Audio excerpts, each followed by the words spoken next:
Hey everyone, my name is Mario Martinez and this is Amateur EMS. So today we're going to be making a comprehensive study guide over the NREMT-B, so the National Registry for EMT Basics. But if you're a civilian that wants to learn a little bit more about EMS, if you're taking the AEMT National Registry test or the Paramedic test, this will really help build some foundation that you may think you know, but you actually don't really know. Now, I help tutor a lot of students at times whenever it comes to National Registry test. I've helped through different programs, through different teaching opportunities, and I find that people they get into the nitty-gritty questions. And by the way, I have to talk into this mic. They get into the nitty-gritty questions where they start to learn like the little tricky questions. Like for instance, they'll learn things like commotio cordis or whatever with like the blunt trauma causing the heart to stop. That's great to know, but hey, maybe we need to take a step back. Maybe we need to learn vital signs, right? Maybe we need to learn about our medications. What medications can you administer? What are your baseline vital signs? So I think that people get a little bit too lost into it whenever they really just need to take a step back, build up your foundation, have developed strong foundational knowledge, and then utilize that for the National Registry. So that's what we're here to do today. In the description, you're going to see that there is a downloadable version of the study guide. Please click that link. It's going to be a Microsoft Word document. I'll figure out a way to make it so you guys can view it and write in it. And it's going to have some parts filled in, some parts not filled in. The rationale behind that is that if you see the answer, you're just going to think that you know it without recognizing, hey, maybe I don't know the answer. So instead, try to fill it out to the best of your ability. I'm going to timestamp some of where some of the answers are at. It'll flow pretty nicely once it's all done. And I'm going to go kind of down the list. There's going to be 5 main topics for the National Registry, and we're going to go over each one of those topics along with some other nitty-gritty stuff and some things where I'm not going to say 100% of the time that's going to be one of your questions, but the National Registry does need to ask you these questions. So those are freebies if you know it. And if you don't know it, well, then you just lost the point, right? And sometimes these students, like yourself maybe, may score like a 920, a 930. But if they just knew this little bit of information I'm going to give you these next 2 to 3 hours, that'll push you over the edge to where you're going to have, let's say, a 950, a 960, which is the passing score. That's all we want, right? So with that being said, special thanks to individuals like Kevin Ramon, who played a big part in helping me with pulling up some of this information. Gabrielle Everett and Robert Titlow, they both assisted with kind of helping review it and then kind of helping me a tiny bit with revisions. So I really appreciate all of your help. If you do like this kind of content, please consider liking and subscribing. Also, we just created a channel membership. If you want your name to be at the end of the video, please check it out. I have a link below. With that being said, for vital signs, what are your baseline vital signs? Now, for these videos, I'm going to have kind of like some way to indicate you should pause the video.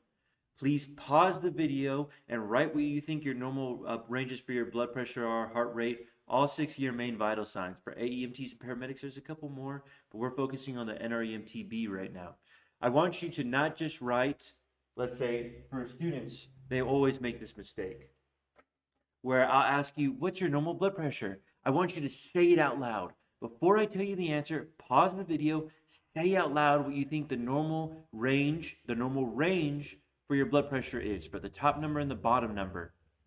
Go ahead, say it out loud. Okay? Have you done it? Otherwise, you're not going to learn anything if you just wait for the answer. Okay? For blood pressure, the normal range is going to be between 100 to 139 on the top number or the systolic number. And then for the diastolic number, it's going to be less than 100.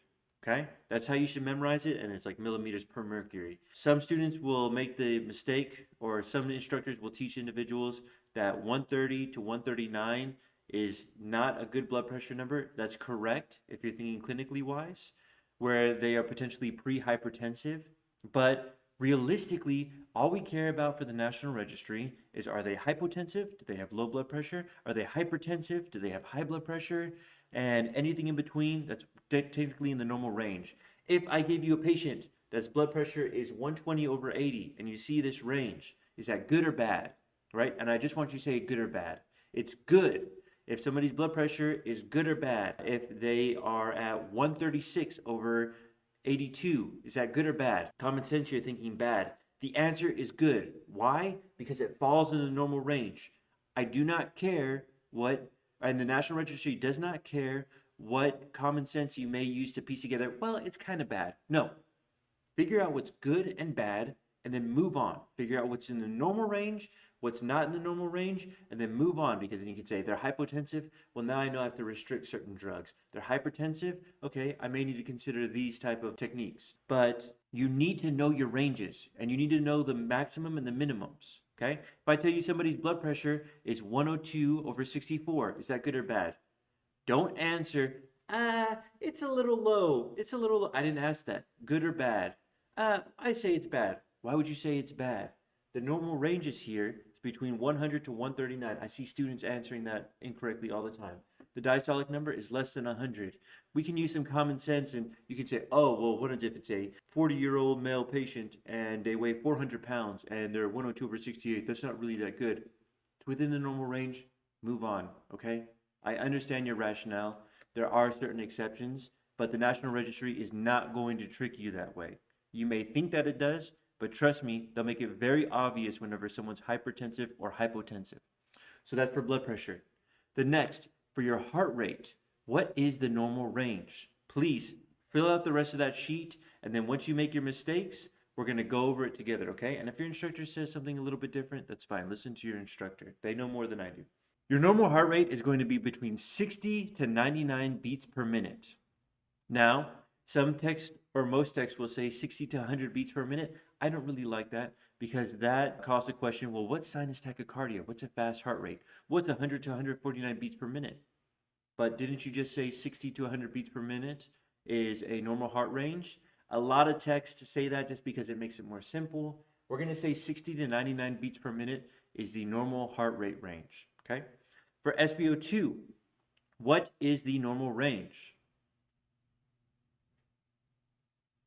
The normal range for SpO2 is going to be between 94 to 100%. Some texts will say 95 to 100%, that's fine. However, I've learned recently that they've updated it and changed it to 94 to 100%. So let's go over this really quick, this concept.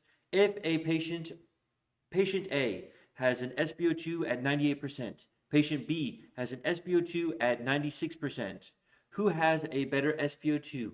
The one at 98% or the one at 96%? I'll give you 5 seconds to think about it.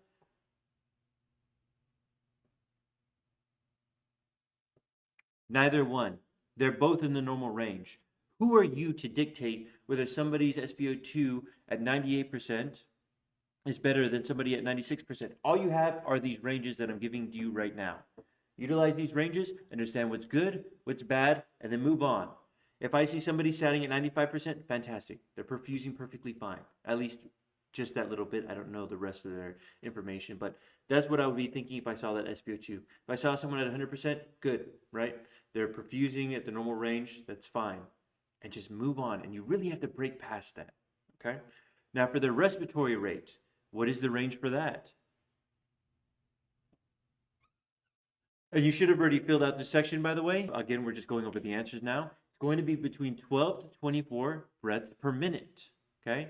If it's less than that, okay, they're potentially going towards agonal respirations, where it's slow respirations. If it's faster than that, if let's say we have breaths at 30 breaths per minute, okay, now we're thinking that this patient may be having a panic attack or something's going on, and they're not going to be able to perfuse properly.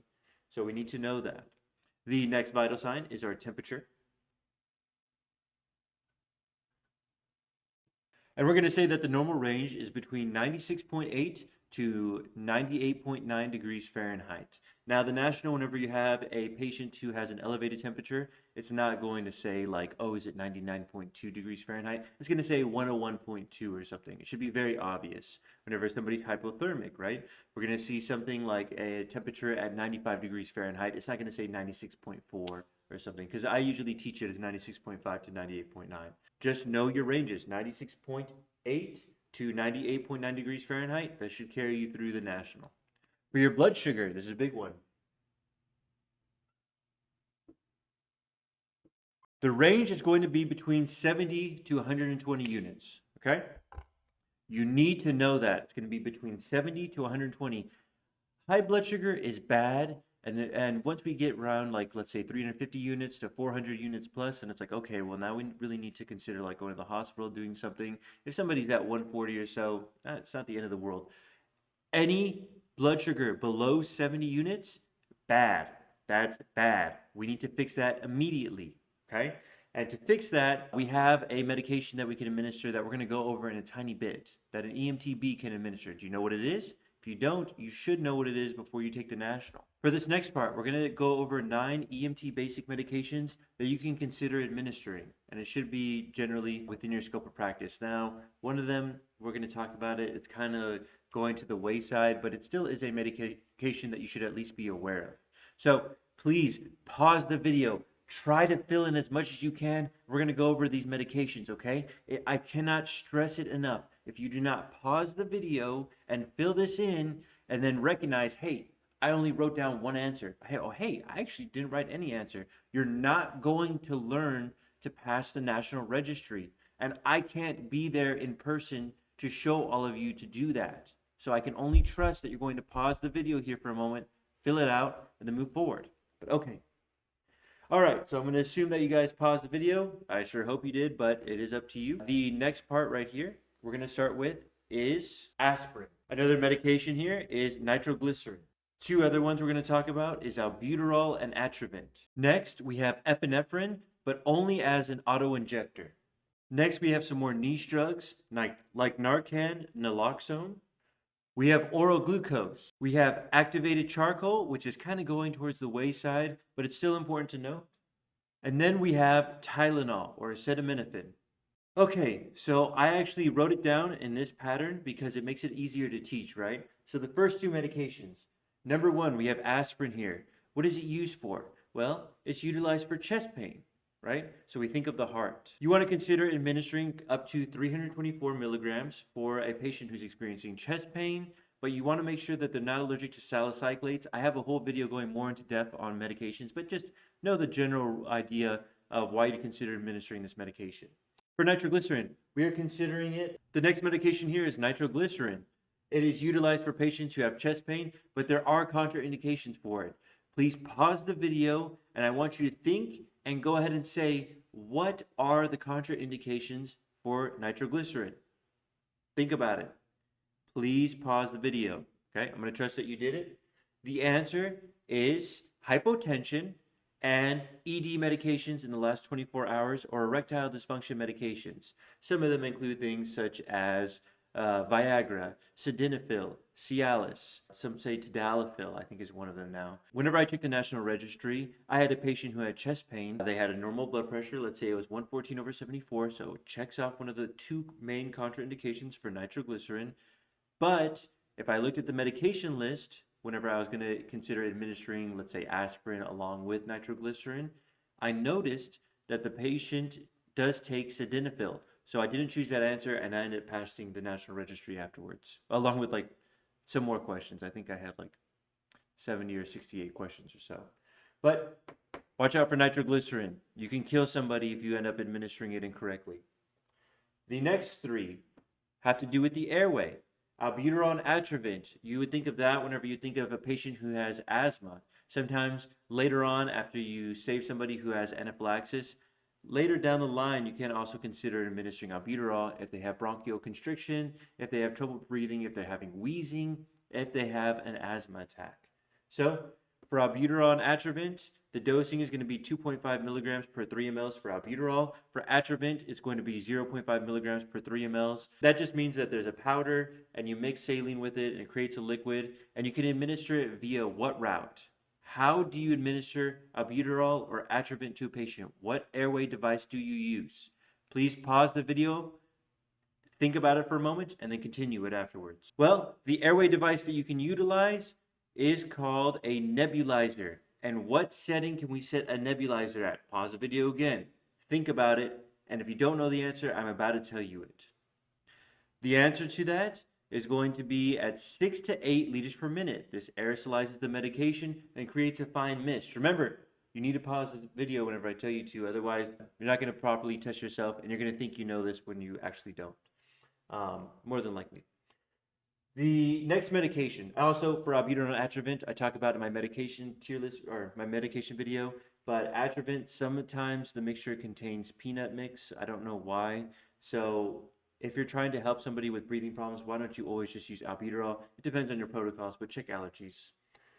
Epinephrine. You have access to epinephrine and auto-injector. The epinephrine auto-injectors are going to be 0.3 milligrams for an adult and 0.15 milligrams for a pediatric patient. Some agencies will ask you to draw up and mix the medication, or really just draw up the medication. And if that's the case, for an adult patient, it's 0.3 milligrams. And for a pediatric patient, it's 0.01 milligrams per kilogram. But it's going to depend on where you work at. At the same time, you want to make sure that you are picking the epi, the 1-to-1 or the 1-to-1000 mix. You don't want to do the epi 1 to 10,000. That is for cardiac arrest. That's a whole different medication. It's epinephrine, but it's diluted more in a different concentration. We want to give this straight concentrate whenever we're dealing with anaphylaxis. What are some signs and symptoms of anaphylaxis? We can see hives, but the National Registry is not going to tell you hives. It's going to tell you urticaria. It's urticaria, and it's at the bottom of this whole study guide as names or definitions that you need to know. You need to understand the National Registry is not going to tell you your patient has hives. They're going to say they have urticaria, and you need to be able to identify that or you're going to miss a free question. The next one here is Narcan or naloxone. You can administer that via intranasally through a mucosal atomizer device, also known as a MAD device. What is Narcan or naloxone used for? It is used for a patient who's experiencing an opioid overdose. And how can we tell if somebody is experiencing an opioid overdose? Well, we can look at their eyes. Now, are their pupils going to be constricted, or are they going to be dilated? Which one are they going to be? If I go up to a patient, they're unconscious, they're having slow respiration, so we need to fix that to help them perfuse better. What style of their pupil is it going to appear as? Is it going to be dilated or constricted? Is it going to be wide or small? Well, it's going to be constricted. That's because for the pupils, the way I like to think of it is whenever you take an upper, you want to see everything, right? You want to visualize everything. There's not much we can do for these type of patients except for transporting them to the nearest hospital and trying to keep them calm and comfortable. Their blood pressure is probably going to be elevated too. Their heart rate's going to be elevated. But for a patient that's eligible for Narcan or naloxone, they're going to be going through an opioid overdose. And their pupils are going to be really small. They're not really visualizing anything. They don't really care on what's going on. And I have a list of opioids that people can overdose on at the bottom of this list, or the bottom of the study guide. I highly suggest you review and study over it. The National Registry is not going to tell you somebody's suffering through an opioid overdose. What do? They're going to give you their pupil size, and they may give you a medication that they took, like hydrocodone or tramadol or something. And you need to be able to identify it through the skills that you've obtained. The next medication is oral glucose. What is that used for? Well, oral glucose is used for a patient who's hypoglycemic. And if we remember our ranges, that's going to be between 70 to 120 units, right? So if they're hypoglycemic, it's going to be below 70. That's our normal range. So if somebody has blood sugar at 69, they're considered hypoglycemic. If it's at 40, they are considered hypoglycemic. We need to raise that up. That could be the reason why they're having this medical emergency. So one of your medications is oral glucose. That's fantastic, but there's some big contraindications for it. Now, your instructor may say differently, but please listen to what I'm going to say here. The biggest contraindication is the patient needs to be able to protect their own airway, and they need to be A&O times 4. Alert and oriented times 4. They need to know their person, place, time, and event. Some medics were taught differently, where if a patient's unconscious, you can get the oral glucose on your fingertip and rub it against their cheek. Stop that.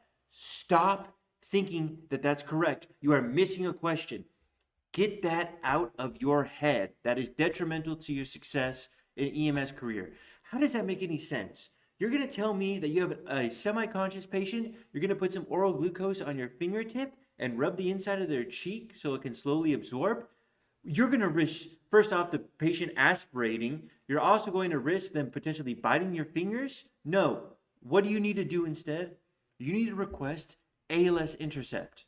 Request ALS intercept, and a paramedic such as myself can show up on the scene. You can say, hey, thanks for not potentially choking the patient with oral glucose. I'll take it from here, and I can administer a drug via IM or intramuscularly.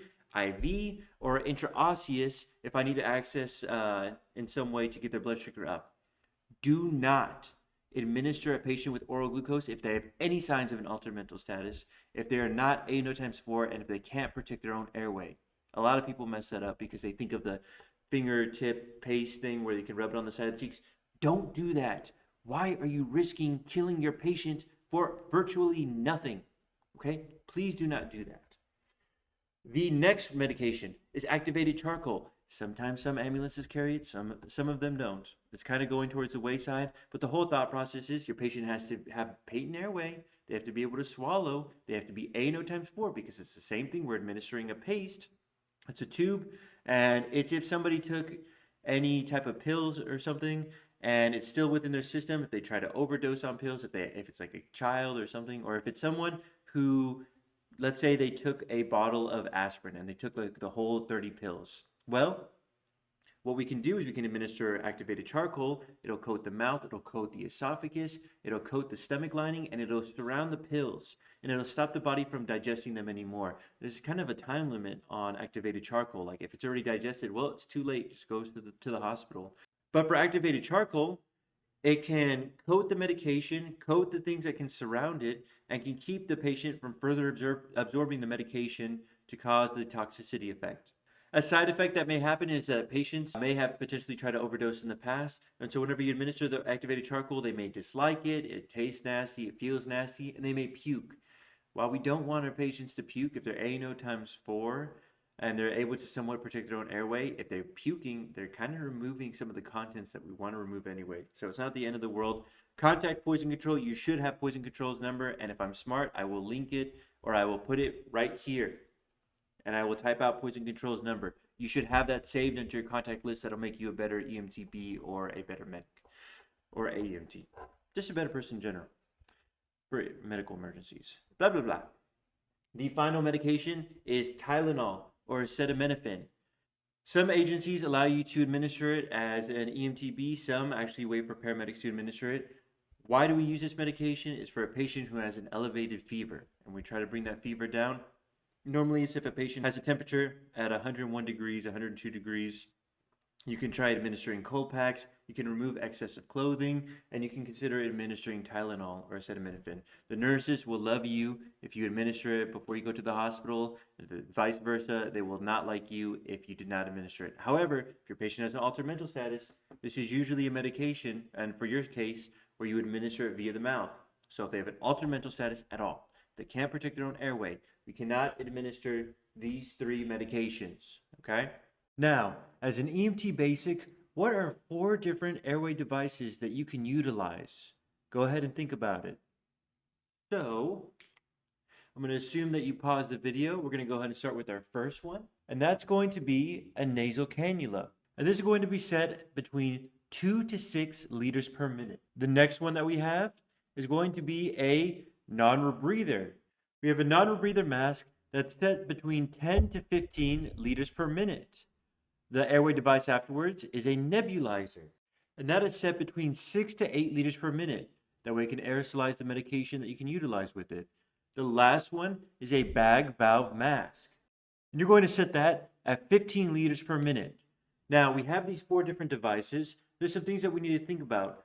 First, for a nasal cannula, when do we use that device over these other 3 devices? Well, if a patient, in my personal opinion, is satting between 93% to 88%, then I'm going to go ahead and use a nasal cannula on them, and I'll set it between 2 to 6 liters per minute.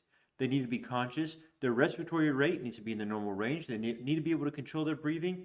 Their oxygen level just needs to be a little bit low. And then I use a nasal cannula. They need to be alert and oriented times 4.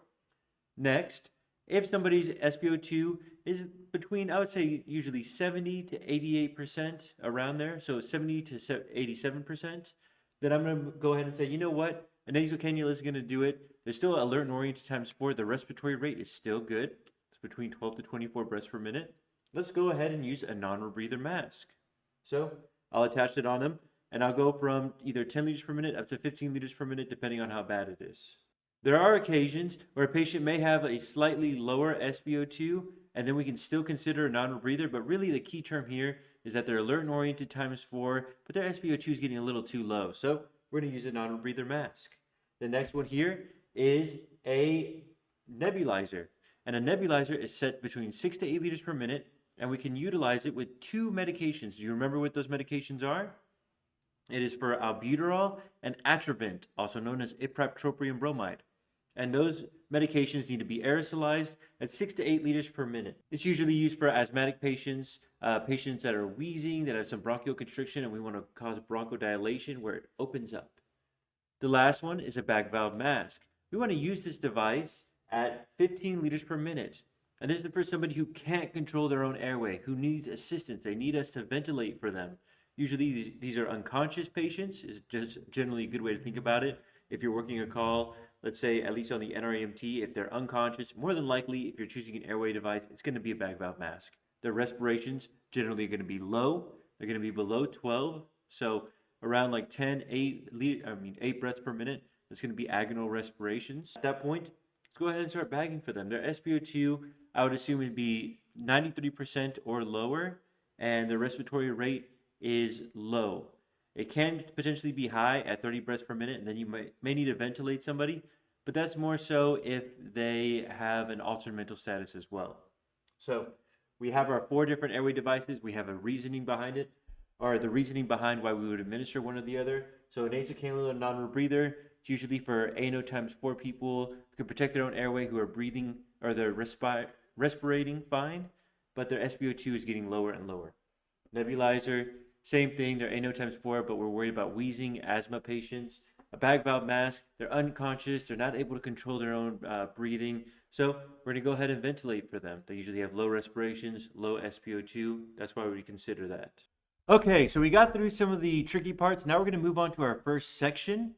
And I'm just going to kind of read these off, but feel free to go ahead and skip ahead to the question parts that I don't have filled in yet. But we have the head tilt chin method versus the jaw thrust method. Why do we use either one? Well, we use the head tilt chin lift method whenever we have a patient who needs to open up their airway, but they were not in a trauma. The big thing here is trauma, okay? If we suspect a trauma, though, while maintaining C-spine, but we need to open up their airway because they're not breathing properly or we can't ventilate them properly with the BVM, then we can use a jaw thrust to pop open their jaw without messing with the spine, with the neck, right? So head tilt, chin lift. Look at how I'm innervating my spine here, or my neck, whenever I tilt the head back and the chin. But with the jaw thrust, you see how my head isn't moving at all? I'm not going to pop out my jaw, but that's what you can do. There's no movement in my spine here.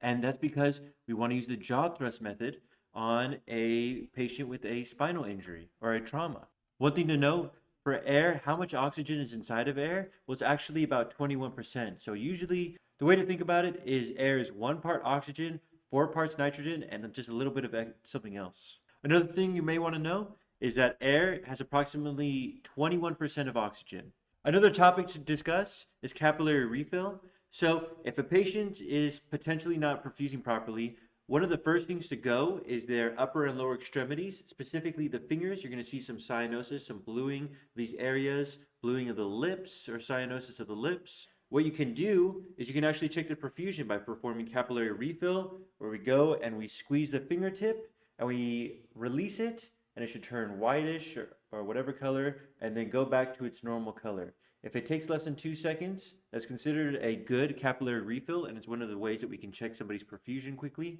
But if it takes longer than 2 seconds, then we can say, okay, this patient may not be perfusing properly, at least to this limb. Or maybe to both upper limbs. Maybe they were in shock and maybe they lost some blood volume, and now the body's focusing on perfusing the other major organs and not so much the upper and lower extremities, because those usually go first. For the formula, CO equals SV times HR, or cardiac output equals stroke volume times heart rate. Do I ever use that on an actual call? No. Do you need to know it for the national? Yes, because the national only has a select pool to reach from for the cardiology section or the airway section.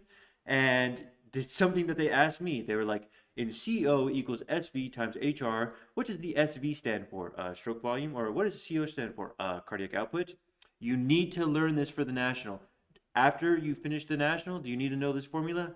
I haven't ever used it. I've never found a reason for it. Another important formula is minute volume equals tidal volume times respiratory rate. It's something that I didn't have during my national, but it may be another formula that you want to consider. And these are all notes that you can visualize on one of your pages. So on this next section, you can see we went more into detail about the BVM versus a non-breather. I might actually change this up. Mario, remember, change this up. Now, when someone has a facial trauma and a suspected basilar skull fracture, what airway device is contraindicated? You think about a facial trauma, and two other airway devices that we haven't really talked about yet is an OPA, where you insert it in the mouth, the oral pharyngeal device, and the NPA, which is a nasopharyngeal device, or nasopharyngeal airway adjunct. So you can either stick it, an OPA in the mouth or an NPA in the nose. So if somebody has a facial trauma with a suspected basilar skull fracture, what airway device is contraindicated? Well, it would be a NPA or a nasopharyngeal airway device. So when suctioning a patient, how long would you suction for an adult or a child? Some texts will kind of vary on this.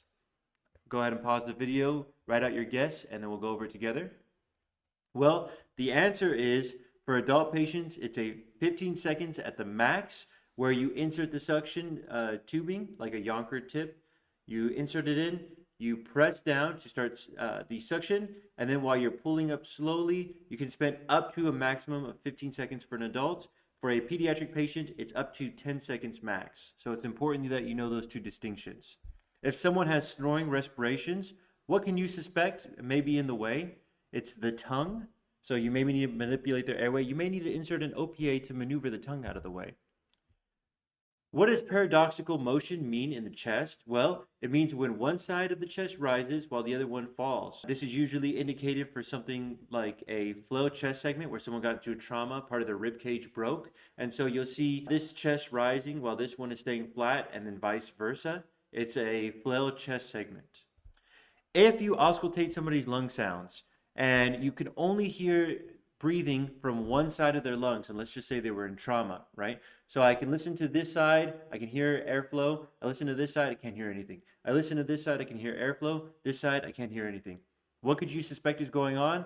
It's potentially a pneumothorax. And you need to request ALS intercept because they can do something about it. You really can't as an EMT basic. If you go into a household and somebody has cherry red skin, right? They called, they're feeling a little dizzy, maybe they have a headache, maybe they even vomited. They don't know what's going on. Maybe it was cold outside and inside their house, so they turn on a gas stove. What should you suspect? It's carbon monoxide poisoning most likely. You need to get that patient and yourself and get out of that house, otherwise you're going to start feeling the effects.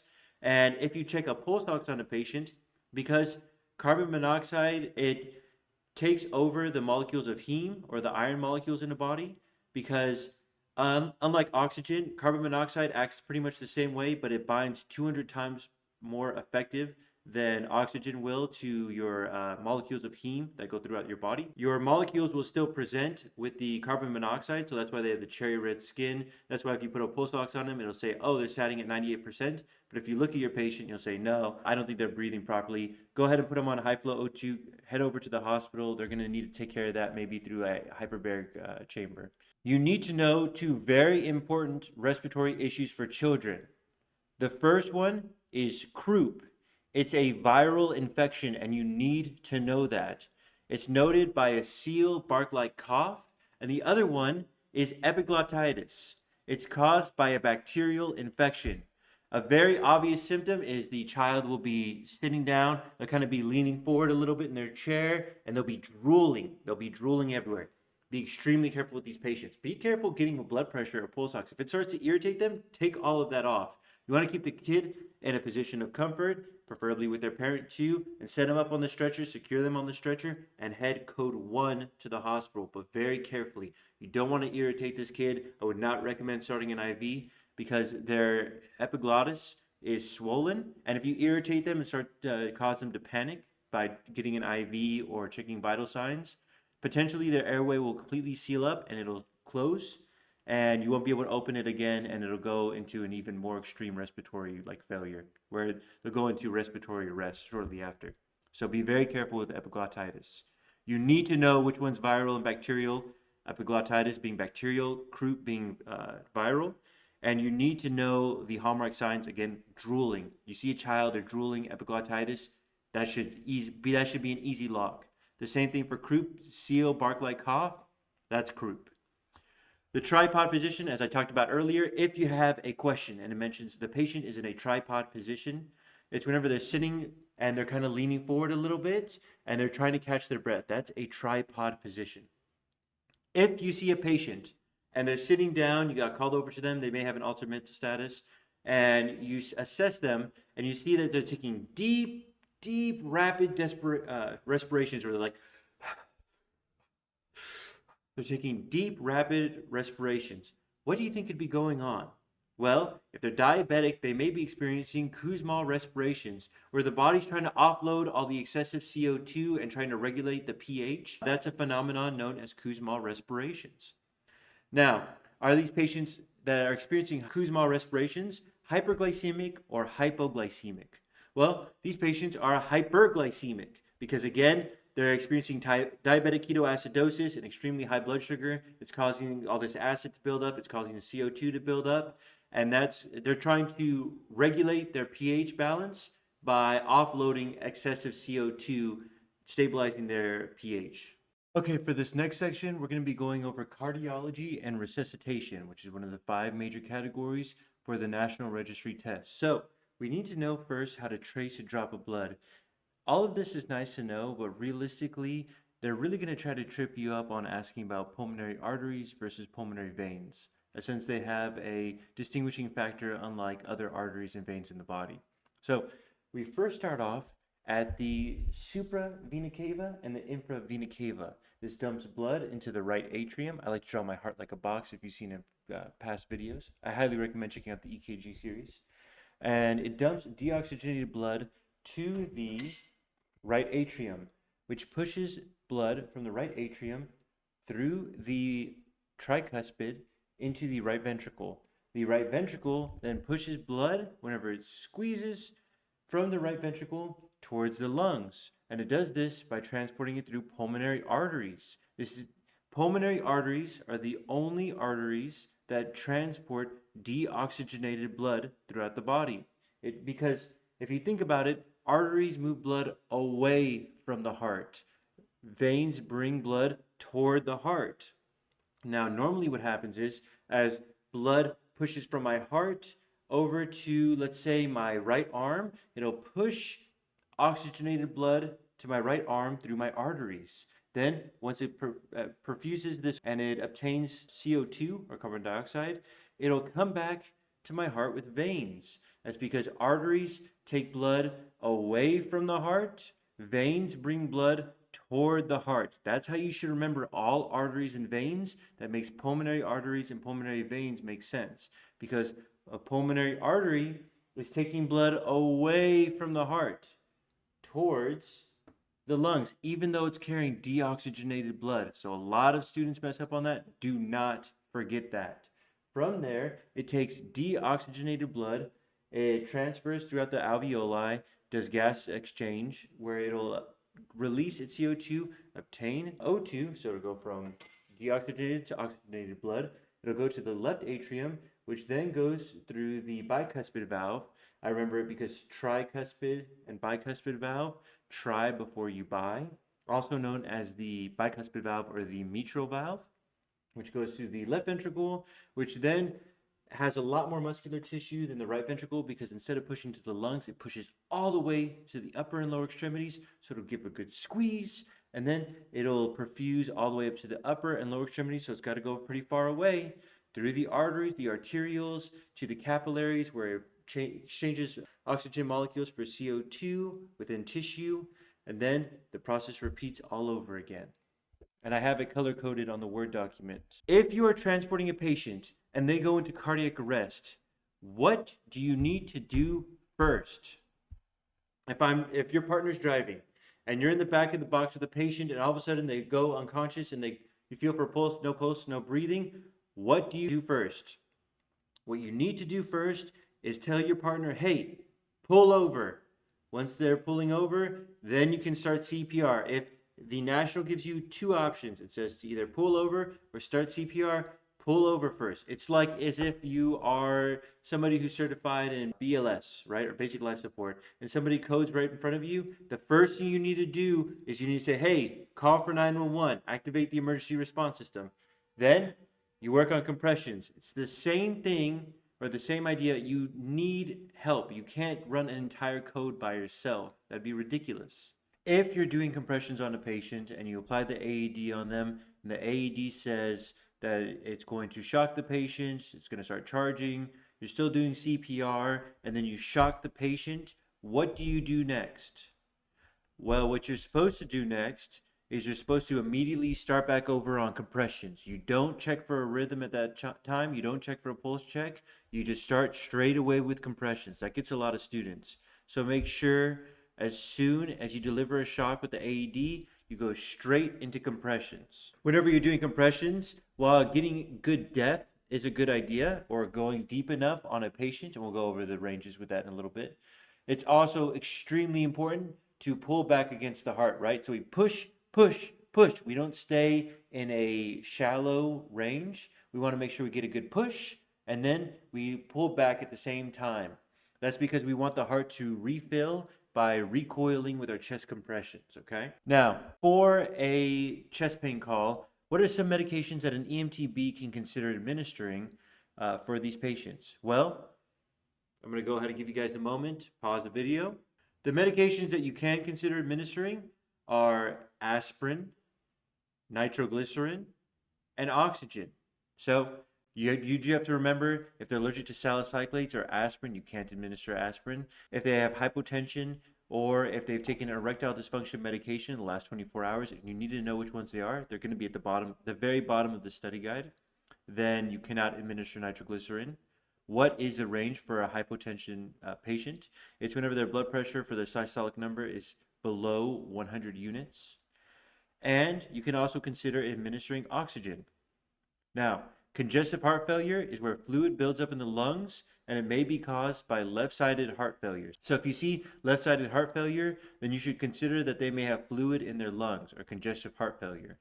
Pedal edema is where fluid builds up in the lower extremity, and that may be caused by right-sided heart failure. So if we look back at our heart over here, and I know it's a pretty bad drawing, what we can see here is that the lungs feed oxygenated blood to the left atrium. So if you have left-sided heart failure, then the blood's going to get back up into the lungs and cause pulmonary edema. If the right atrium, the inferior vena cava, due to gravity, is pulled from deoxygenated blood from the veins of the lower extremity specifically back to the right atrium.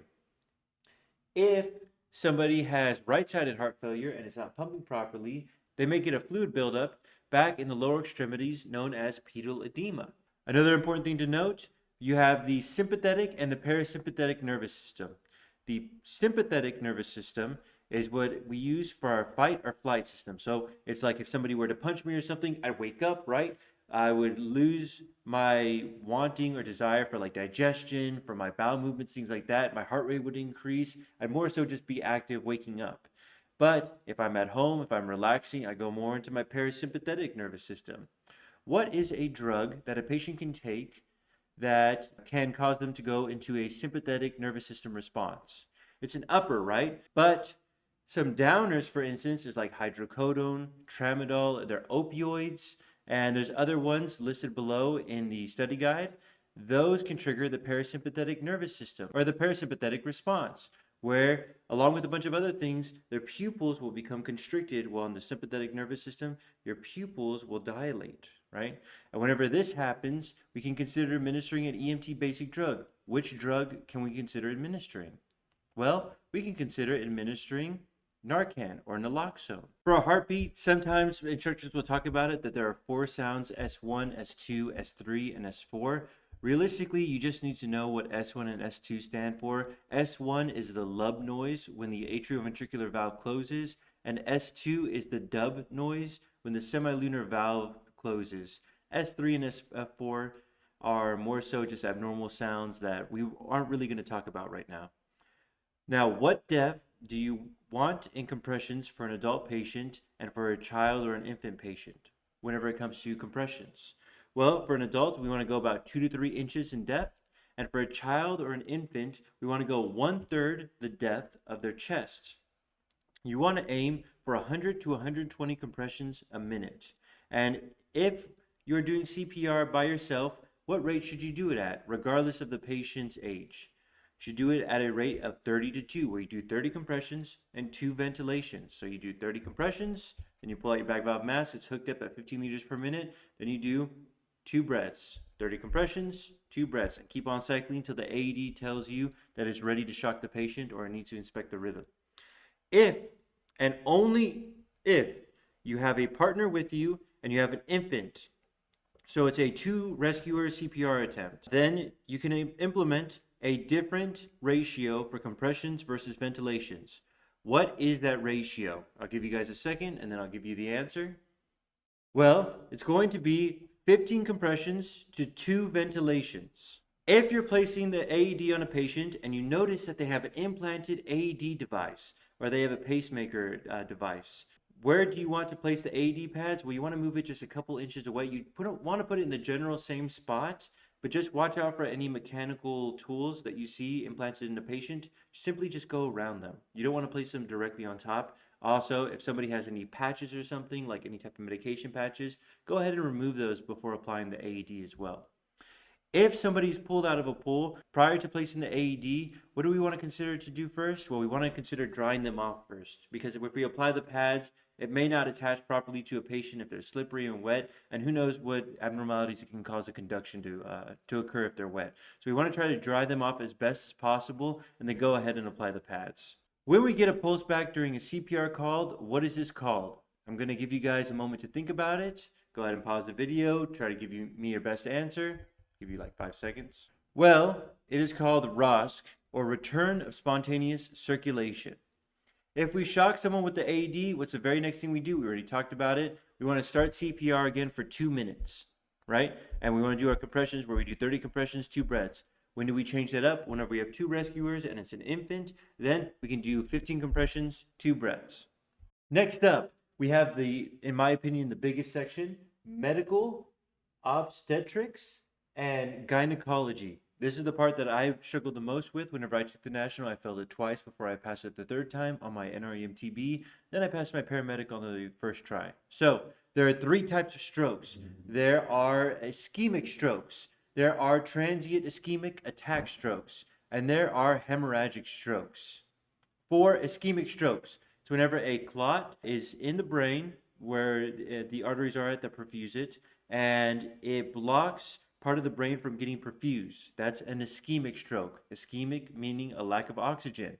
A transient ischemic stroke is the exact same thing, but over time, in less than 24 hours, the clot dissipates on its own and the brain starts to reperfuse, and there's no long-term effects on the patient. We should never expect a transient ischemic stroke to occur. We should always transport the patient to the hospital as soon as we figure out or determine that the patient is having a stroke.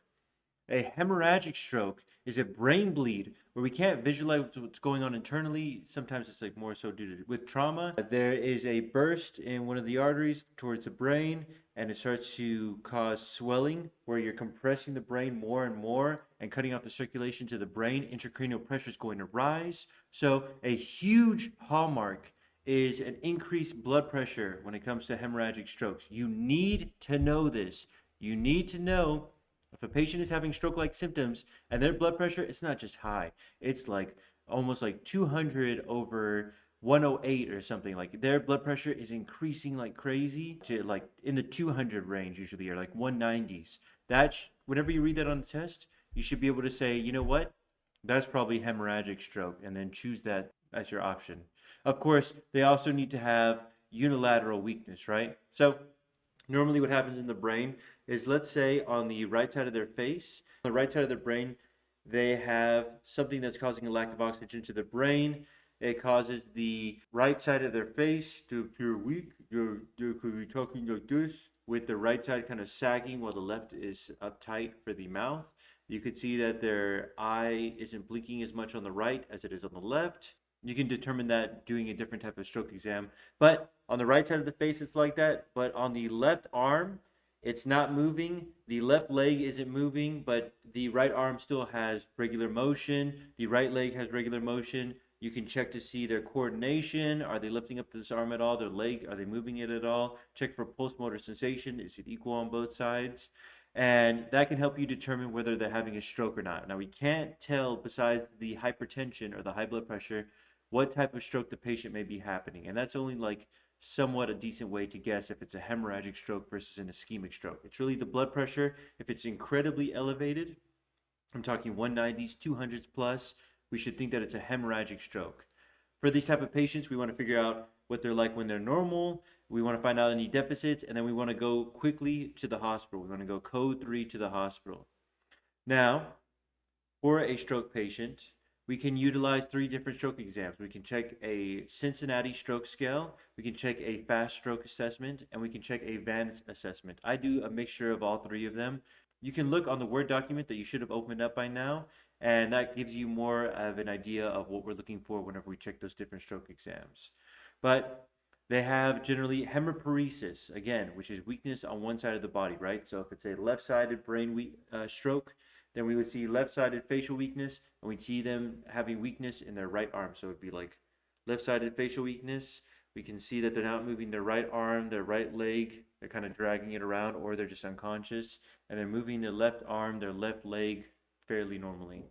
For these patients, we want to get them to the hospital as fast as possible, but make sure you are on scene gathering the necessary pertinent information. Otherwise, if you bring a patient to the hospital and the ER physician or the nurses say, when were they last seen normal? If you can't answer that, if you can't answer how they're like when they're normal also, then you have just made this problem 10 times worse. Instead of spending an extra minute or 2 on scene gathering info, you also need to figure out from the family or whoever called 911 in the first place, hey, how are they like normally? Are they able to walk just fine? Are they able to talk just fine? Do they actually have some neurological deficits from a previous stroke? We need to know that. Are they on any blood thinners? These are all good questions to ask. If somebody has stroke symptoms that were less than 3 to 4.5 hours when they arrive at the ER, depending on the ER that you bring them to, they need to have access to a CT scan. They may be eligible for thrombolytic drugs to break up the clot, as long as there's no evidence of a hemorrhagic stroke. And this can potentially reperfuse the area of the brain to where they're not going to have any long-term effects, but that's always the goal. If someone is having a seizure as an EMT basic, what should you do? If somebody's seizing on the floor, what should you do? Pause the video, write out your answer. We're going to see if you got it right or wrong, and I'll give you the right answer. So if somebody's seizing on the floor, pause the video.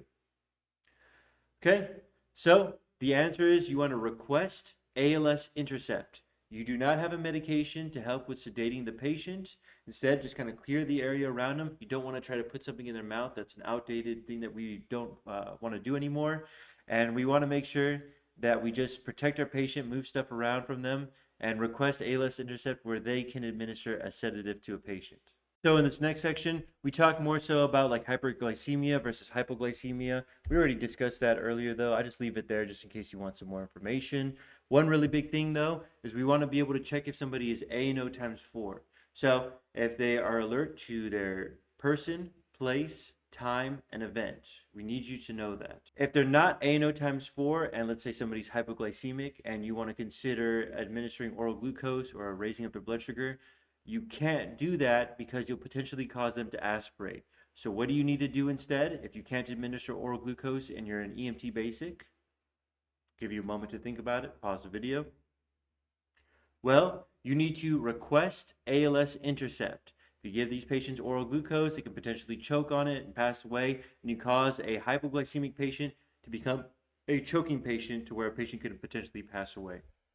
Now, for the abdomen, it is cut into 4 different sections, and you need to know that. There is the right upper quadrant, the left upper quadrant, the right lower quadrant, and the left lower quadrant.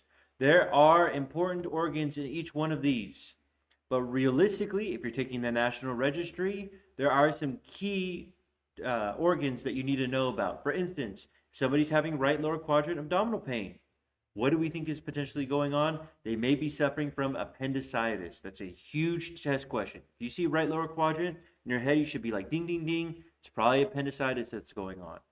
If somebody has left upper quadrant abdominal pain and they have shoulder pain, what are we thinking may be occurring? They may have some type of spleen injury. So you should suspect that the spleen may be involved in some way. That is a huge test question. Somebody messaged me just recently and said, Mario, I remember whenever you're tutoring me, going over the National Registry, you warned me about this. That's literally what popped up on the registry. So be wary when palpating the abdomen as well.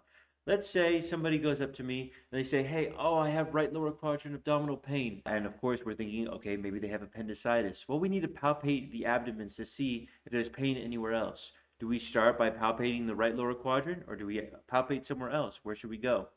I'll give you a second to think about it, and then I'll tell you the answer. The answer is the left upper quadrant. So we want to start with the opposite side of whatever is affected. So if the right lower quadrant is affected, we're going to palpate the left upper quadrant.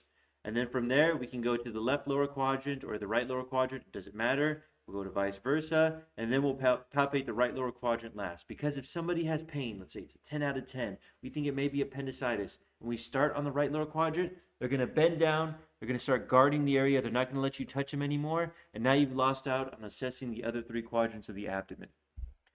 If somebody or some text, it says that a patient has a tearing sensation in their abdomen that radiates to their back, what should you consider that they're experiencing? I'll give you a moment. Pause the video. Give yourself 10-15 seconds. Try to write out an answer. What do you think it is? A tearing sensation in the abdomen. It's extremely obvious if you've done any of these questions before. It is a AAA, or an abdominal aortic aneurysm. You need to go code 3 to the nearest appropriate trauma facility, because if they're having this, they can potentially pass away quickly. They may also feel a pulsating mass in their abdomen, but the tearing is the most important part. If you see a tearing sensation in their abdomen, as soon as you see the word tearing, you should be, this is probably a AAA. This is probably an abdominal aortic aneurysm. I need to go to the hospital immediately. If somebody has a stiff neck, they have fever, a headache, what should you suspect that they potentially are suffering from? Especially if it's a child. A stiff neck, fever, headache. The key term here is stiff neck. What do you think it is? Well, it's going to be meningitis. You should suspect meningitis for this. Even if it's not the case, that's always something we want to rule out first. If somebody has hepatitis C or some form of liver failure, what will you generally be looking for? You're going to be looking for jaundice, yellowing of the skin, yellowing of the white of the eye, known as the sclera. If somebody starts coughing up bloody sputum or pink frothy sputum, what should you expect that they're going to have? This is a huge test question, by the way. It's extremely important that you know this. The National should ask you this because it's dangerous for you to not know it. It is tuberculosis. If you see this, back away and apply or wear proper PPE. Use facial equipment, goggles, wear a Tyvek suit if you have it, some type of actual gown. You want to be extremely careful. It's very contagious. If somebody's suffering through excited delirium, it's where they become an extremely erratic, maybe like a schizophrenic or behavioral disorder kind of state, where not only are they like irrational, or in like a frenzied, bizarre behavior, but they're potentially going to hurt themselves as long as others. What do you need to do?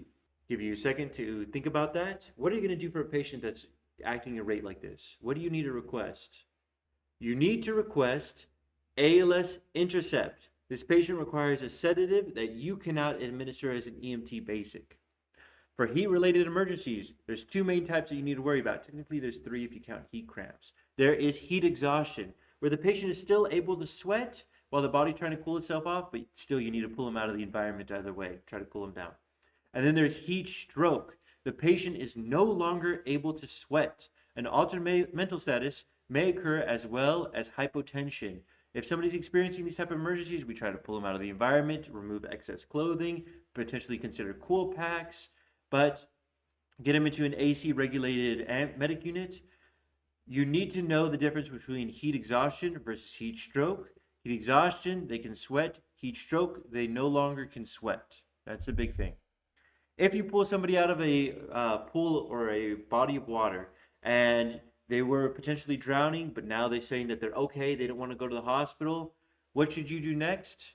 Well, you should highly encourage them to go to the hospital.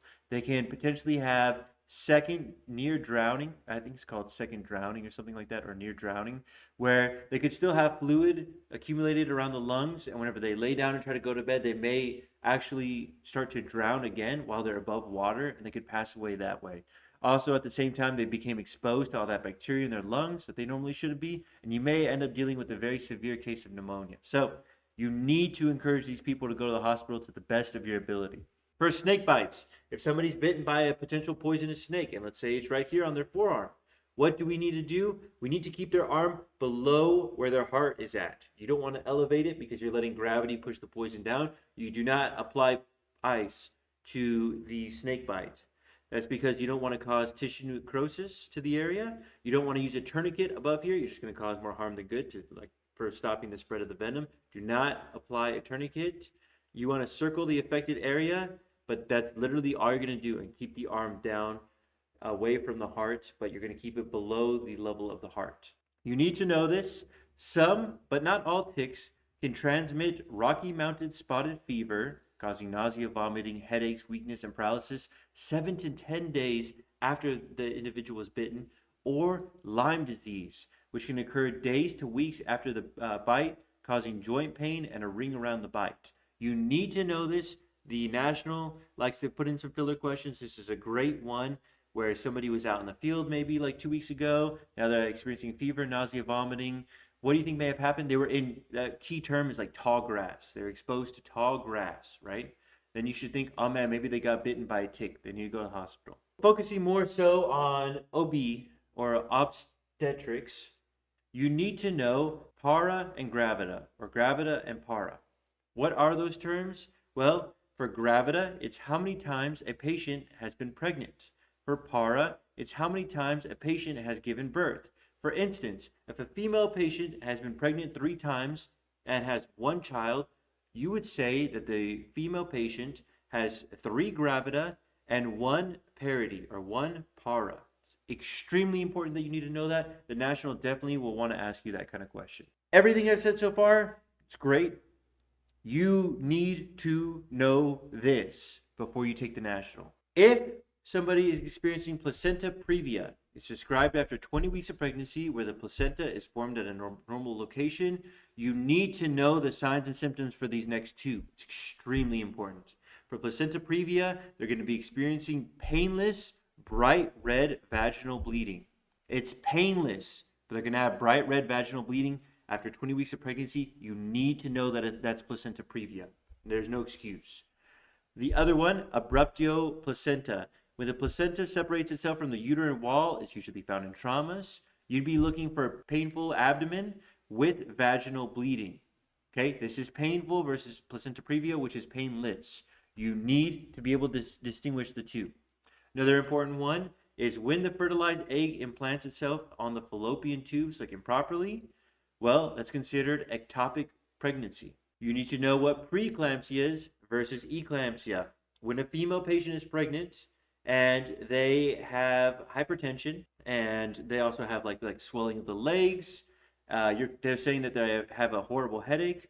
What are you concerned about? You're potentially concerned about this patient potentially seizing. So you need to request ALS Intercept because they have a medication that they can administer if a pregnant female patient is hypertensive. So you need to request ALS Intercept if your patient is preeclamptic, where they are pregnant, usually it's 20 weeks or greater, and they have high blood pressure. That's not a good thing. They may be having impending eclampsia on the way. Eclampsia will have the same symptoms of preeclampsia, but instead the pregnant female will begin seizing. This is extremely dangerous. That's why we call ALS Intercept for a pregnant patient that's hypertensive. So they can consider administering a medication that I'm not going to even mention right now. But if the patient is seizing again and they're pregnant, contact and request ALS Intercept. They can administer a medication that can help with this. You're not able to at the time. Just clear up the surroundings. What is meconium staining? Well, it's amniotic fluid that's greenish or brownish yellow, and it results as fetal defecation that can appear over a newborn's face. As the mom's giving birth, some meconium staining can occur on the patient's face. If this is the case, do you suction the mouth or the nose first? I'm going to give you guys a moment to think about it. Please pause the video. So which one do you suction first, the mouth or the nose? It's the mouth. You want to suction the mouth first, usually with the bulb syringe, kind of clean up the area, maybe with the cloth. And then you want to suction with the bulb syringe the nose. And you squeeze, you bring it in, and then you release to pull in some of the fluids. And you want to clean up the mouth, then the nose. It's very important that you know that. You will probably get asked that. When a female patient is pregnant and you have suspected imminent delivery with less than 2 minutes of contractions, usually they'll feel an urge to defecate or to push, you need to tell your partner to pull over and prepare for imminent childbirth. You're going to need your partner's help. So now we're going to look at what are some delivery emergencies for a patient that's giving birth. So one of them is the nuchal cord. It's the umbilical cord that's wrapped around the baby's neck. If there's enough slack, we can try unwrapping the cord from the baby's neck. But if there's no slack, we need to clamp the cord appropriately and cut the cord appropriately. There can be a prolapse cord. It's when the umbilical cord presents itself first and it's being squeezed by the vaginal wall and the child's head. This is the only time where we can insert a gloved hand inside the vagina and lift the baby's head off the cord. This is the only time we can consider doing that. We can also try raising the mom's pelvis to slightly try to alleviate some pressure. Then you need to go to the hospital. If there is a limb presentation, it's complicated depending on what limbs are present. If we have both legs or the buttocks presenting first, we could potentially deliver this on the field, but it's not ideal. However, that is considered like a breech delivery. However, we cannot deliver a single limb presentation, such as like one arm presenting or one leg presenting. That's considered a limb presentation, and you just need to go to the hospital. So again, you can consider raising the pelvis for the mother to maybe help gravity push back the baby a little bit. But besides that, you just need to go to the hospital. You also need to know about the APGAR scale. We're going to talk about it more near the end of this video, but just note that there are 2 times whenever we want to check for an APGAR scale. What do you think those 2 times are? Go ahead and give yourself a moment, pause the video, try to fill it out, and then we'll talk about it. The 2 times that we want to check for an APGAR score is during the first minute of birth and at 5 minutes after birth. And we want to compare the 2. Normally they're not at a straight 10 on the first one, but then later on, hopefully we're at like a 9 or a 10 on the second one. But it is a scale from 0 to 10 where you measure the activity and the potential susceptibility of a pediatric patient or like a neonate or newborn whenever, again, they're first born. All right, so you guys may be familiar with ABCs or airway, breathing, circulation, but there's actually a 4th one where it's XABC. So what does the X stand for in XABC whenever it's related to trauma? Well, that's going to be exsanguation or exsanguation. I'm not really too good at it, but it's basically whenever we're checking for somebody's airway, breathing, circulation, if we see somebody with a critical life bleed where they're spurting out bright red blood, so we're thinking, oh no, they're having an arterial bleed. It doesn't matter if they have airway, breathing, circulation at the moment, because if we don't stop that critical life bleed, either via compression or with a tourniquet later, if compression doesn't work, well, then they're just going to end up passing away anyway, so the others don't matter. So we need to watch out for that. If I were to have gotten stabbed in my chest, or let's just say I got stabbed in my arm right here, and it's a penetrating trauma, what should we do with this? Should we pull it out, or should we bandage around it? Well, we should bandage around the area, keep it nice and secured. If we pull it out, we're going to disrupt any clot, maybe tear up anything in between. We just need to take them to the nearest appropriate trauma facility. If somebody's injured in their eye, let's say it's their left eye, and they got stabbed in the left eye, we want to go ahead and bandage the area and keep it compact as well. But we also want to take a gauze pad or something and blind them on their right eye by just putting some compression and keeping it so they can't see in both eyes. That's because if I only have one eye that has a stab wound or the knife in it, and I look to the right, I may accidentally look to the right with my left eye, and that can cause the knife or whatever is penetrating the eye to move around against the eye and cause further disruption. Next, know that traumatic injuries to the brain may take up to several days, whether it's a subdermal hematoma or something along those natures. So be careful. A hematoma may take days to develop, and it's something that you should watch out for traumas. Know what the COOP countercoup injury of the brain is. So if somebody's driving and they get hit, or they accidentally rear end somebody, one thing that you can look for or visualize is spidering of the windshield. You can see maybe some damage on the steering wheel. They can maybe hit the steering wheel with their head and then go backwards. The coup injury is when the anterior part of the brain slams against the skull. So if I move forward like this, it's going to slam against the front part or the anterior part of the skull. That's the coup. Then the counter coup is whenever it rebounds back. Usually there's like a tearing motion almost, and the posterior part of the brain hits the back of the skull. So the brain, if it's in between here, it goes boop, boop, the coup, or the front injury, then the counter coup, the back part of the brain. We generally think of this as when someone hits a steering wheel, it gets into a crash, or more so with spidering, like I mentioned earlier. You want to know the different types of fractures. That's extremely important to know. There's a couple different ones, but realistically, the one that I always see in test questions is a green stick fracture. And what that is halfway through, they have half of a fracture, but it's not completely all the way across the bone, where it goes from a hairline fracture to a full-on break. So again, you can call this a hairline fracture. But just know when only part of the bone has a fracture, but it isn't all the way across, that's called a green stick fracture. So be very aware of these. So if somebody has a closed femur fracture, it's a closed femur fracture. What's something that we can consider utilizing? This is a huge test question. I'm going to give you a moment. Go ahead and pause the video.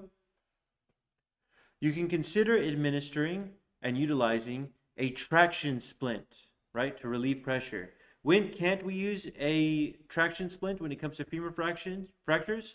Is whenever somebody has an opened femur fracture. So basically, if this is the femur,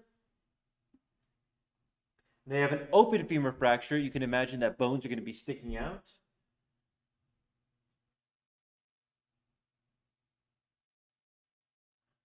Like so, and there may be some little bits and pieces of bones in between. I can't actually tell if you can visualize this well till afterwards. But regardless, whenever you try to pull apart the area to release some tension and some pressure, these bones may nick some more of the skin. They may nick an artery or something, causing a huge arterial bleed. So we don't want to do this, a traction splint, for a open femur fracture, but we want to utilize it for a closed femur fracture. If we see bright red spurting blood, we talked about it earlier, what's the first thing we want to do if they're bleeding out? What do we want to do? I'll give you a moment for that. Well, what we want to do first is we want to compress the area. And if compressing the area doesn't work, the next thing that we want to do is we want to apply a tourniquet above the injured site. We don't want to place it on the bone. We want to place it above the injured site, though, approximately 2 inches away from the bone and away from the site. Make it more proximal versus distal where the injury's at. And we want to tighten it until the bleeding has stopped. One other thing that's not really too important for you guys to know for the national, but it may pop up potentially. Know what a pericardial tamponade or a cardiac tamponade is. It's when fluid builds up around the heart, making it more difficult for it to beat. And every time that it beats, it gets more enclosed until they potentially can go into cardiac arrest. Now, let's talk about burns.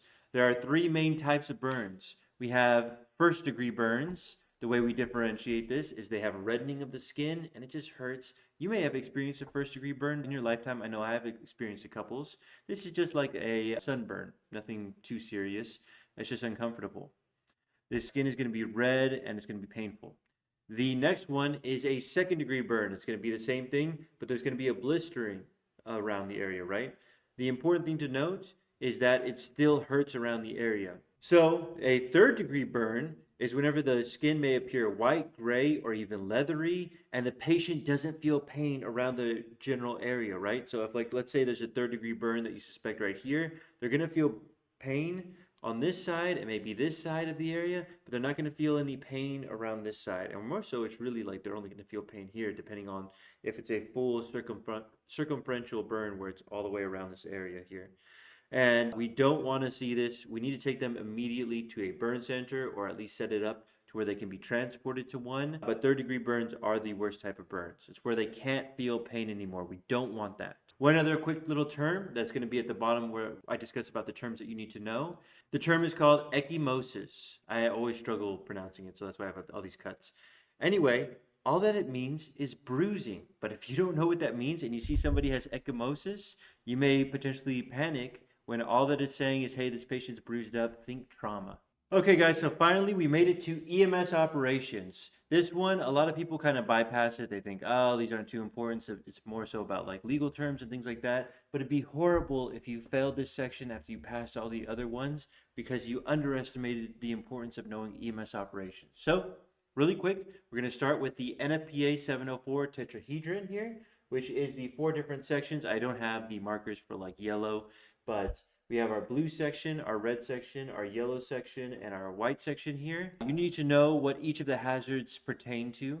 So we have our blue for health for our hazard, our red for fire hazards, our yellow for instability hazards or reactivity, and our white is for a specific hazard.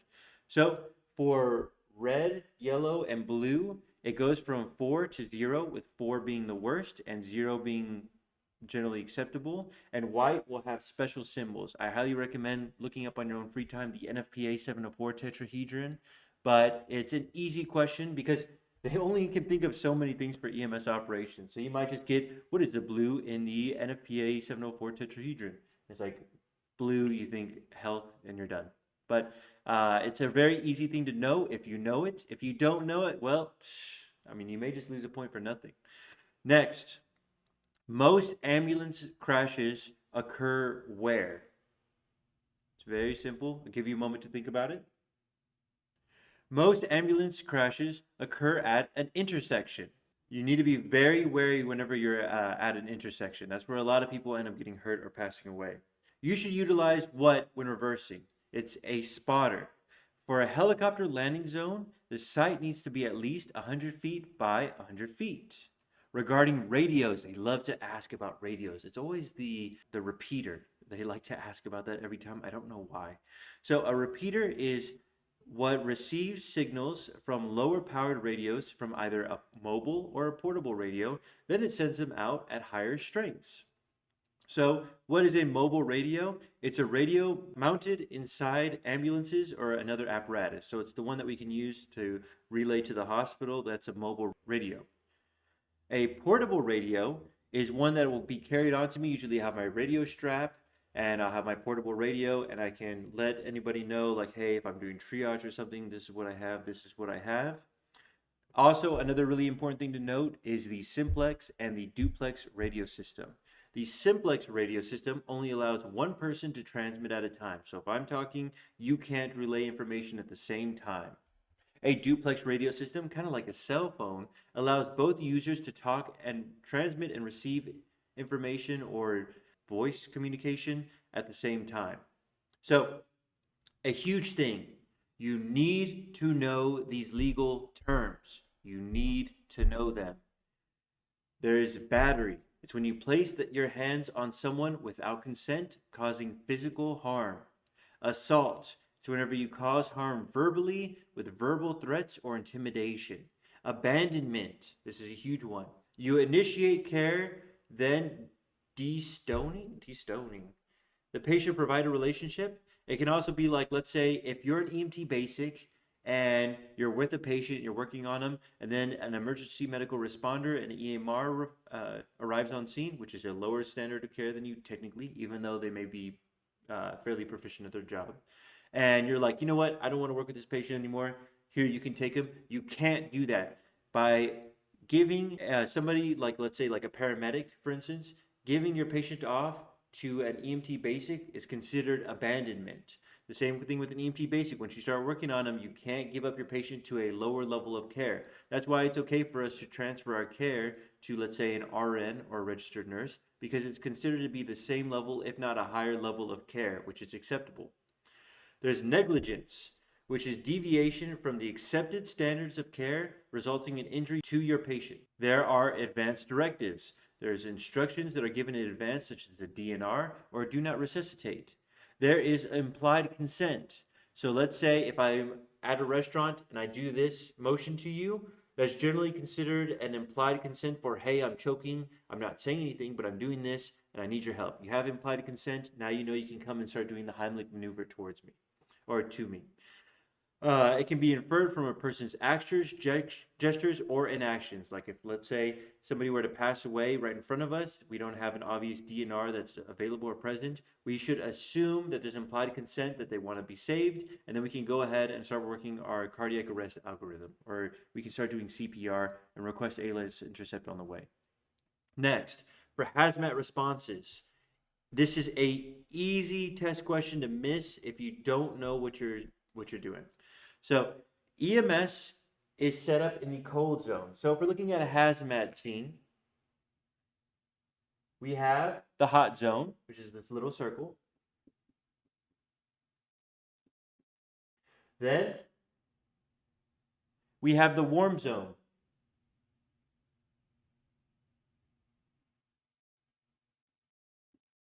Okay, this is where decontamination or decon occurs. Okay, we shouldn't be in that area. For EMS, we should be in the cold zone.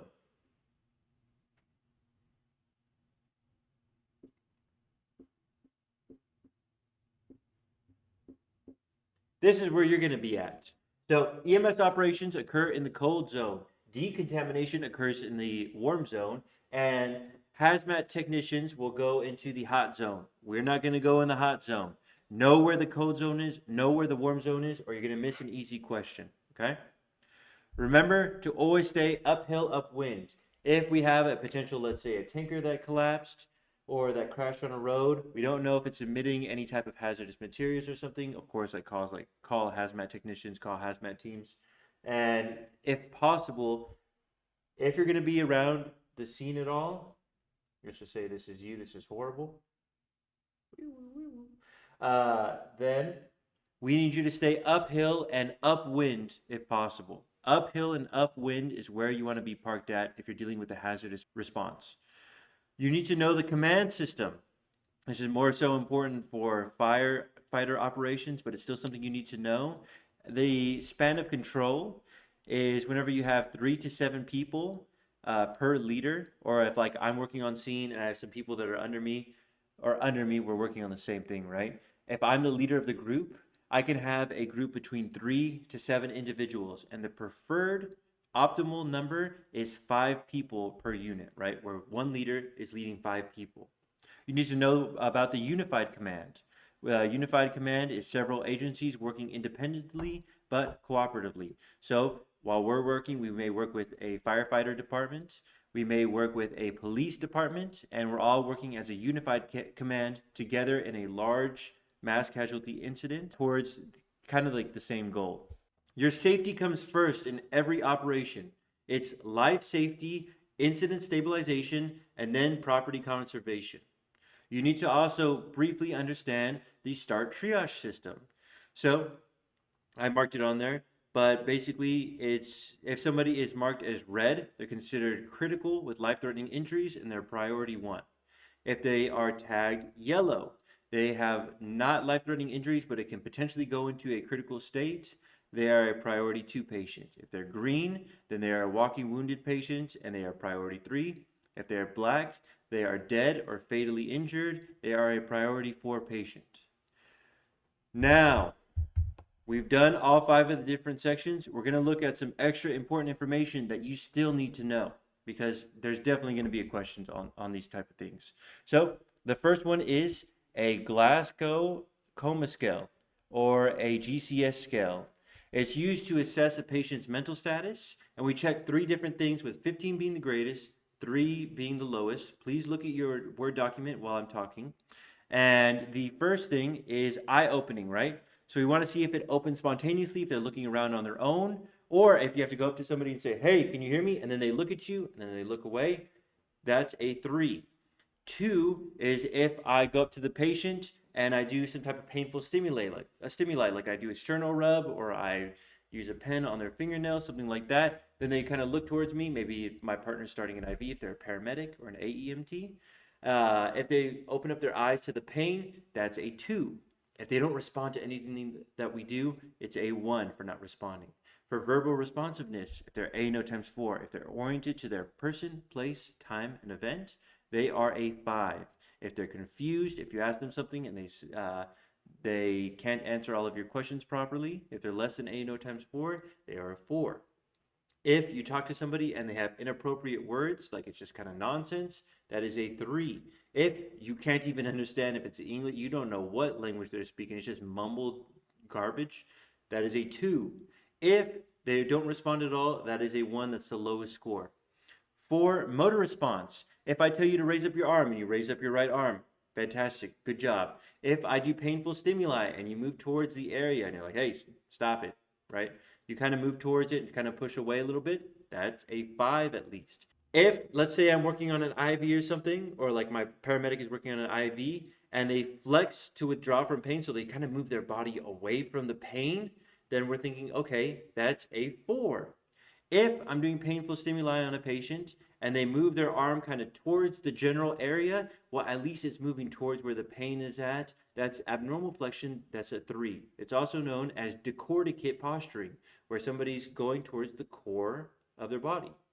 If you do painful stimuli and they're sticking their arms out like this, like what the heck is going on? This is decelerate posturing. So decordicate, they're moving towards their core. Decelerate posturing, also known as abnormal extension, that's a 2. At least they're responding to painful stimuli, but we don't like this when we're doing a sternal rub, right? Like, that doesn't make any sense.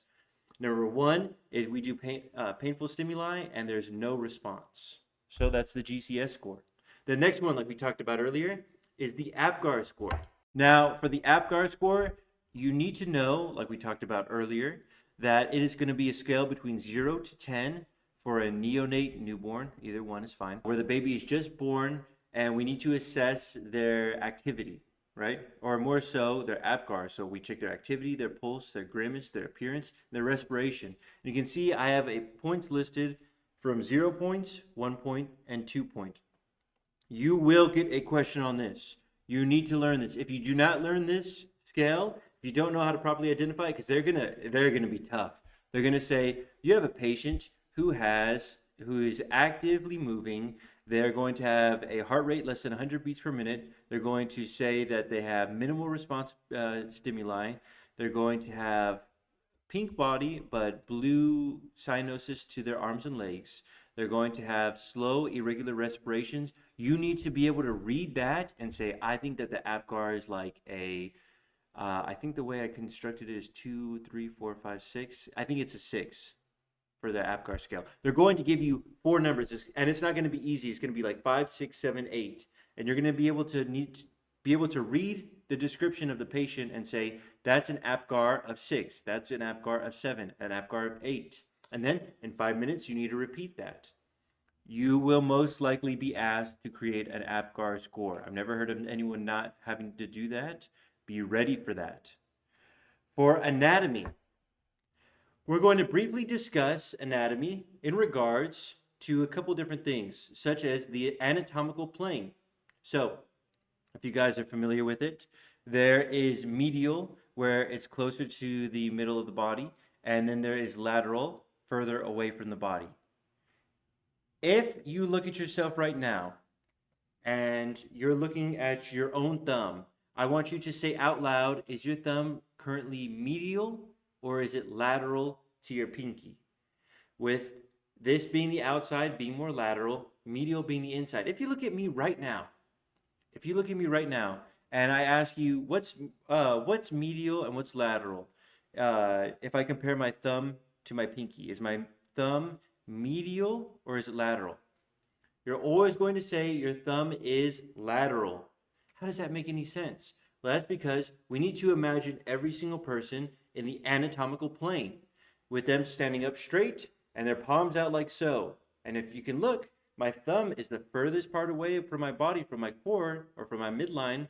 That's going to be lateral compared to my pinky. So it's really important that you notice the difference between medial and lateral in regards to the anatomical plane.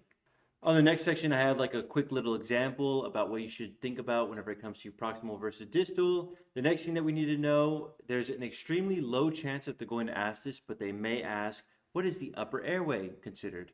What is considered the lower airway, right? So the upper airway is the nasal cavity, the oral cavity, the nasopharynx, the oropharynx, the laryngopharynx, the epiglottis, and the larynx. Ugh, I can't pronounce it correctly. That's kind of hard to remember. You know what's easy to remember? The 4 different things for the lower airway, which is the trachea, the bronchi, the bronchioles, and the alveoli. Knowing that that consists of the lower airway will help carry you through trying to figure out what the upper airway is. And you can be like, well, it's not those 4 things, so it must be the upper airway.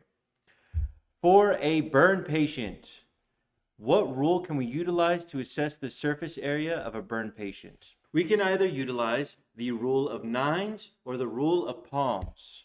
So the rule of nines is different depending on if you're going to do it on an adult patient versus a pediatric patient. So if you were to look at me right now, we can estimate the body surface area of where the burn is. So let's say my right arm is burned, right? And let's say it's a 2nd degree burn. So what does that mean? I have blistering around the area, but I still feel painful stimuli, and it's around my entire right arm. What percentage would you give me if you're using the rule of nines? Well, we can see on this little sheet that I have here that the head and neck is considered 9%, the entire thing. Each arm is 9%. So if I only say the anterior or the front part of the right arm is has a 2nd degree burn, there's going to be 4.5%. If I say the circumferential area of the right arm is burned, I'm talking about the entire area of the right arm. So it's going to be 9%. For each leg, it's considered 18%, right? Or 9% in the front, 9% in the back, 9% in the front, 9% in the back. The torso, the chest is going to be 9%. The abdomen is going to be 9%. The back, the top half is going to be 9%. The bottom half is going to be 9%. Your genitalia is going to be considered 1%. Now, if an adult patient, let's say, has 2nd degree burns on their right arm and their chest, what percentage of the body surface are we considering burned according to the rule of nines? Well, the chest is going to consist of the 9% portion right here, and the right arm is going to be considered 9%. So in total, it's going to be 18%, unless they differentiate and they say the anterior portion of the right arm, and that's going to be 4.5%. Now, for a pediatric patient, it's almost the exact same, but you need to know that their heads and their mouths are proportionally different compared to an adult, where they're going to have larger heads. They're going to have a larger tongue. So, because of this abnormal proportion, we need to know that the head and neck for a baby patient or a pediatric patient is going to be at 18%. Each arm is going to be considered 9% still, with 4.5% in the front, 4.5% in the back. Each leg is going to be considered 13.5% now. Some people say 14%. I think that it's incorrect, because whenever you add up the total, it's 101%. 13.5% makes more sense to me. The front of the torso, we have 9 for the chest, 9 for the abdomen or the torso, being 18%. The back being 18%, or 9 on the top, 9 in the back. And the genitalia is going to be considered 1%. And I did make a note of that also, just about the special note. But for the rule of palms, it can be utilized when, let's say, they only have like a small little mark here that's burned, and it's a first, or like, let's say a 2nd degree burn, where we only have one little blister here. They might have touched a hot pan or something, and they recoiled back before anything else got burned. Well, we can use the rule of palms, where we can look at the patient's palms, not including the wrist or the fingers, so it should just be something like so, and I can imagine it over the burned area, and it looks like, oh, that's just 1%. So according to the rule of palms, they have a 1% burn, that's a 2nd degree burn on their left arm. 99% of the time, they're going to only ask you about the rule of nines. The rule of palms is just something to note if you're working at an EMS agency, but know the rule of nines. You're going to be asked that most likely.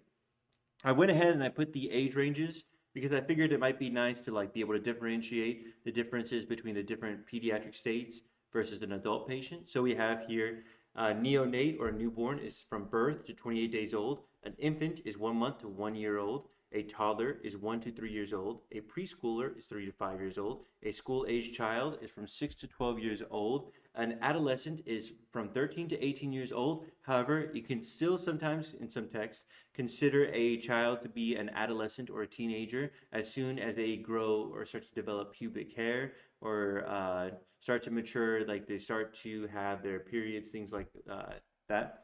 And for an adult patient, it's 18 years old and up. Now, one special thing to note, for the child, the younger they get, the higher the respiratory rate, the higher the heart rate, and the lower the average blood pressure. If you really wanted a formula, I can go ahead and write it.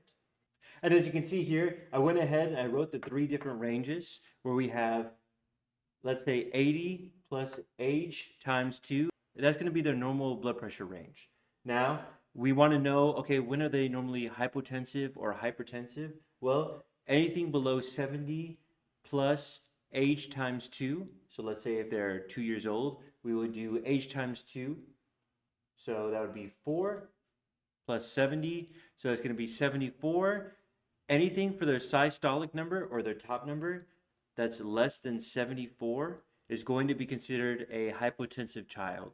For a patient or a pediatric patient that is 90 plus age times 2, if we say that it's a 2-year-old, we'll say 90 plus parentheses 2 plus 2, so it's going to be, or 2 times 2, so it's 4, so it's going to be 94. If their blood pressure, their systolic number, is greater than 94 millimeters per mercury, then we're going to say, okay, this patient, or this pediatric patient, is hypertensive. And then we kind of move away towards it once we start to deal with adolescents or adult patients. But just note that their heart rates are going to be extremely elevated compared to what you're normally seeing. Like they can even have, for a neonate or a newborn, a heart rate at approximately 160 beats per minute, and that's normal for them. Their respiratory rate's going to be greatly increased too. I think it's between like 40 to 60 breaths per minute. I'm going to have to look at that later. But it's an incredibly high rate, so don't panic on that if you're seeing a neonate or newborn. And as they start to progress into regular adulthood, you're going to see the numbers start to change back to normal. Some acronyms that you may want to know. There is SAMPLE, or signs and symptoms, allergies, medications, past medical history, last oral intake, and events. It's an extremely useful acronym. The other ones are more so just kind of filler knowledge if you want to know it. Like let's say there is OPQRST for an acronym utilizing, trying to describe what a patient is experiencing pain-wise. We have SLUGM and dumbbells. They're both the same thing. So whenever a patient is exposed to a possible nerve agent poisoning, and you see it talks about like salivation, lacrimation, which is excessive tearing of the eyes. We have urination, defecation, GI or gastrointestinal emesis, and I think it's meiosis. Yes, meiosis or muscle twitching. Meiosis being constriction of the pupils. If you see a patient suffering from any of these symptoms, you may want to consider requesting ALS Intercept, because there is a medication that ALS providers can administer to help diminish these effects. Dumbbells, pretty much the exact same thing. It's just another acronym that you can use. There is DCAP BTLS. I have never been a fan of the acronym DCAP BTLS, but if you're unfamiliar with assessing a trauma patient and you want to be able to have an idea of what you're looking for, DCAP BTLS can take you along the way. I don't think the national is going to ask you anything about it, but it's good to just know in the backhand, like you're looking for deformities, contusions, abrasions, punctures or penetrations, burns, tenderness, lacerations, and swelling. Some important terms to know. You need to know this. You have to know this. Anaphylaxis. It's a severe life-threatening allergic reaction. You need to know that you can administer a drug for that. What drug is it? It's epinephrine, the auto-injector, the 1 to 1,000 mix. You need to know what ecchymosis is, which is bruising. You need to know what urticaria is. That means hives. Diaphoresis, that means sweating. Priapism, that is a non-aroused erection that occurs with spinal injuries. Epistasis, all that means is nosebleeds. Hemiparesis, one-sided weakness. Jaundice, yellowing of the skin or the eyes, usually associated with liver abnormality or liver failure. Or hepatitis. Words that end with the prefix itis is extremely important to know. It means inflammation, like meningitis or inflammation of the meninges. Another example is hepatitis, which is inflammation of the liver or like swelling of the liver. Now, one last special little thing that I put in here is I'm briefly going to discuss maintenance medications. Now, the national is going to tell you that somebody's hypertensive. They're going to say that they're taking a medication like lisinopril and hydrochlorothiazide, which is lisinopril, usually a medication that treats high blood pressure, and hydrochlorothiazide is a diuretic medication. So it helps with the swelling of like edema, things like that, or pedal edema. I worked at a clinic for approximately 8 years or so. I have a fairly good understanding of how to differentiate different medications. Please understand, I am not a physician. I'm going to give you a brief list of medications to interpret and understand that I think are going to be imperative for your success on the national. Because they're not going to give you their past medical history, but they're going to give you medications. And if you know medications, you can determine a lot of a patient's past medical history. So I'm not a physician. These drugs are a lot more complicated than I'm making them sound. I'm not going over the dose. I'm not going over the type they are, because I don't think you need to know what an ACE inhibitor is, like lisinopril or a beta blocker or something. You don't really need to know that, okay? That's more so for like the hospital staff to know, RNs, physicians, for clinicians to know. But for the sake of the National Registry for the EMT-B, just know it as basic as I'm going to describe it here, okay? So just letting you know. For high blood pressure medications, they consist of lisinopril, amlodipine, losartan, labetalol, and metoprolol, which can either be succinate or tartrate at the end. Doesn't matter for the National Registry, but you do need to know, like, if you're actually looking at a patient's med list in real life, you want to differentiate whether it's succinate or tartrate, because that's how many times they take it per day usually. What are some other medications that we need to know? How about diabetic medications? We have metformin, Januvia, Humalog, Novolog.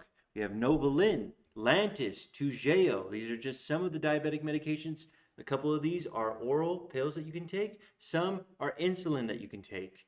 You need to know this because if you have a patient who has a weakness, and let's say they're taking Humalog or Toujeo, okay, well, without any other information right off the back, I'm going to say, you know what? This patient's diabetic. Look, they take Humalog. Hey, maybe they're experiencing a hypoglycemia. Maybe they took it without eating anything. Maybe I need to consider oral glucose if they are ANO times 4 and they're able to protect their own airway. If not, I need to request an ALS intercept. All that should be going through your head whenever you catch these medications. Some blood thinners you need to know are Eliquis, Plavix, and Xarelto. Some erectile dysfunction medications you need to know: Viagra, Cialis, Sildenafil. It was on my national test when I took it years ago. And Tadalafil there are other ones, by the way. Why do you need to know this? Because let's say if somebody is taking one of these medications, what drug can we not administer as an EMT basic? Well, it would be nitroglycerin. Opioids. We need to watch out for hydrocodone or Norco, tramadol, oxycodone, morphine, fentanyl. Okay, so those are all very important ones to know, because what medication can we administer if somebody's taking that? Well, we can administer Narcan or naloxone. Miscellaneous note, super quick little tidbit. Know Cushing's triad. It's 3 signs of intracranial pressure. It's often a warning sign of a brain herniation. They are hypertensive. They can be bradycardic, which means a slow heart rate. What's a slow heart rate considered? Well, our normal heart rate is between 60 to 99 beats per minute, we talked about in the beginning.